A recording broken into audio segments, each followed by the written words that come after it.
shameful, and dangerous, even for Donald Trump. It would be bad enough on its own for Donald Trump to pardon this horrible drug trafficker.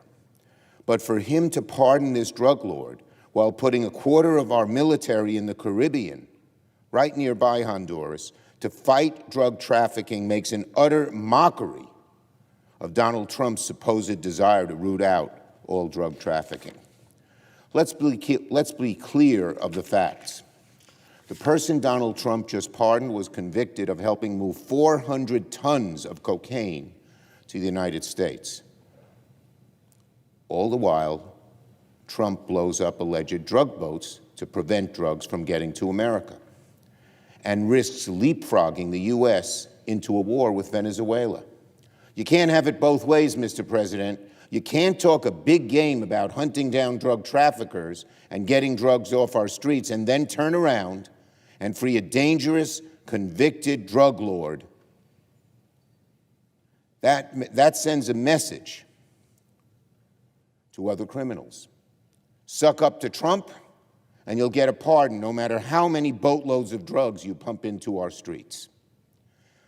Even one Trump advisor admitted that, quote, how we justify this is really hard. Trump's pardon reeks of hypocrisy. It reeks of corruption, which is the MO of the Trump administration. The failure of the leadership at the Department of Defense is also a national embarrassment.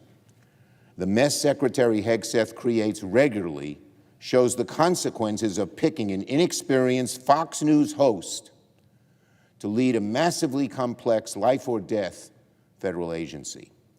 Donald Trump is learning it the hard way. If you pick a Fox News cable host to lead the largest, most complicated federal agency of all, you get burnt.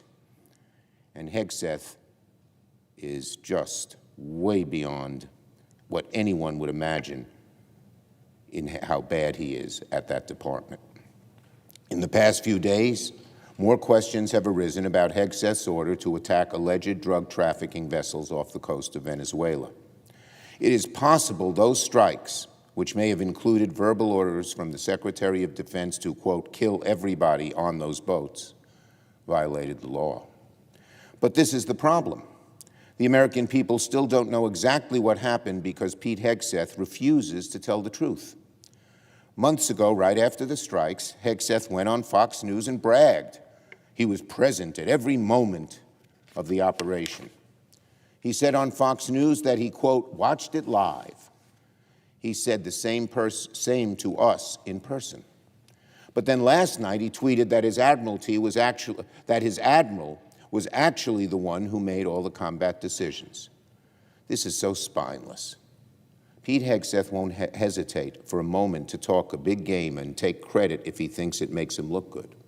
But the minute trouble arises, suddenly Hegseth says someone else was making the decision. Now let's be very clear about something. There's a very easy way for the American people to get the truth. Pete Hegseth should release the full tapes of the September 2nd attack, both the first and second strike. Not a clip, not some edited or redacted snippet. The full unedited tapes of each strike must be released so the American people can see what happened with their own eyes. Now, Pete Hegseth says he did nothing wrong, so prove it. If it's true, he should have nothing to fear from the truth. But if he refuses to release the tapes, if he stonewalls, if he keeps hiding the facts, then the question becomes unavoidable. What is Pete Hegseth hiding? What does Pete Hegseth not want the American people to see? Is it that his story doesn't add up? We don't know, because Pete Hegseth is right now hiding the truth. And sadly, that has become a theme with this administration. When facts are inconvenienced, they cover up. So Secretary Hegseth, release the tapes. I also want to commend my Senate colleagues, including the chairman and ranking member of the Armed Services Committee, Senators Wicker and Reed, for working together in good faith in a bipartisan way to conduct oversight of these boat strikes. I support those efforts wholeheartedly. One of the first things we need is a classified briefing from the DoD, the Department of Defense, about exactly what happened during these operations. And let me be clear, Secretary Hegseth must be part of those briefings. We need documentation, and we need the tapes, but we should go one step further. Secretary Hegseth should testify publicly before the committee under oath so that the American people can hear the facts.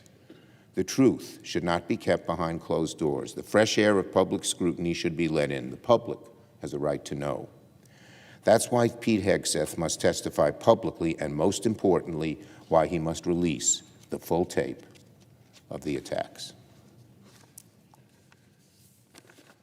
On health care, let me start with a shockingly candid quote from a senior House Republican on their plan to fix health care. This senior House Republican, when it came to health care, said about the Republicans in the House, "We're nowhere on health care." That's what a senior House Republican said. It's a grim thing to say, but it's the truth. There's never been a clearer divide on what Democrats want on health care and what Republicans want on health care. Democrats want to lower health care costs for families. We want to make health care cheaper, more effective, more accessible. We're united on that issue, from one end of the party to the other. Republicans, meanwhile, are a total mess when it comes to health care. Republicans don't know what to do. One day, Trump floats a so-called health care plan. The next day, Speaker Johnson forces him to shoot it down.